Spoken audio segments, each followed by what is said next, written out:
Chers amis, en ce jour de quarantaine dépassée dans la cité d'Athènes, je tiens aujourd'hui à présenter mes plus humbles excuses à un animal injustement maltraité par le monde entier et malheureusement par moi-même.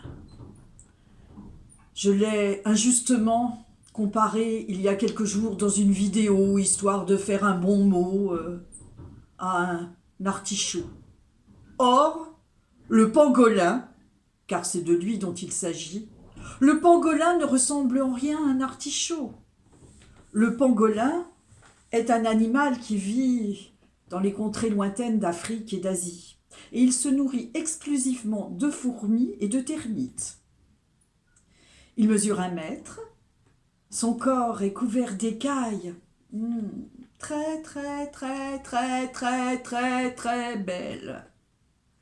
Il ne ressemble en rien, mais en rien du tout, à un artichaut.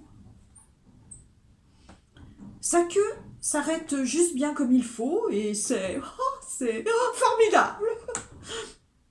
Quand il a faim, le pangolin a un truc que même les fauves dans la jungle, ces fauves ne sont même pas capes, tellement qu'ils ont les boules. D'abord, il trouve une fourmilière. Et grâce à son flair, super! Avec son nez pointu et ses griffes, super! Il s'enfonce au milieu de la fourmilière. Après, il en trouve ses écailles très belles.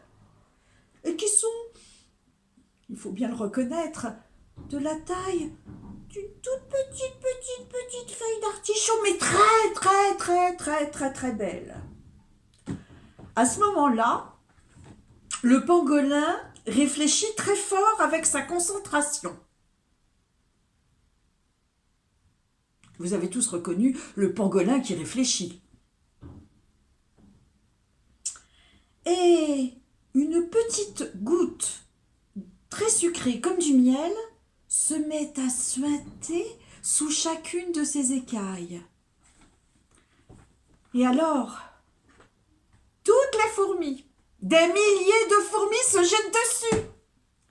Et le pangolin, sans rigoler alors que ça le chatouille. Mais il est toujours super concentré. Il attend que les fourmis soient arrivées. Et clac, il referme toutes ses écailles. Après, il sort de la fourmilière, il va dans un coin tranquille et il rouvre ses écailles très belles et qui ne ressemblent en rien ou si peu à une petite feuille d'artichaut. Ensuite, il se secoue très fort, les fourmis tombent autour et il les mange. C'est une bête formidable. Sauf qu'elle regarde rien quand elle traverse et que c'est très dangereux. Mes excuses les plus humbles ont été formulées grâce aussi au texte de Pierre Desproges. À bientôt les petits confinés et bonjour aux petits pangolins.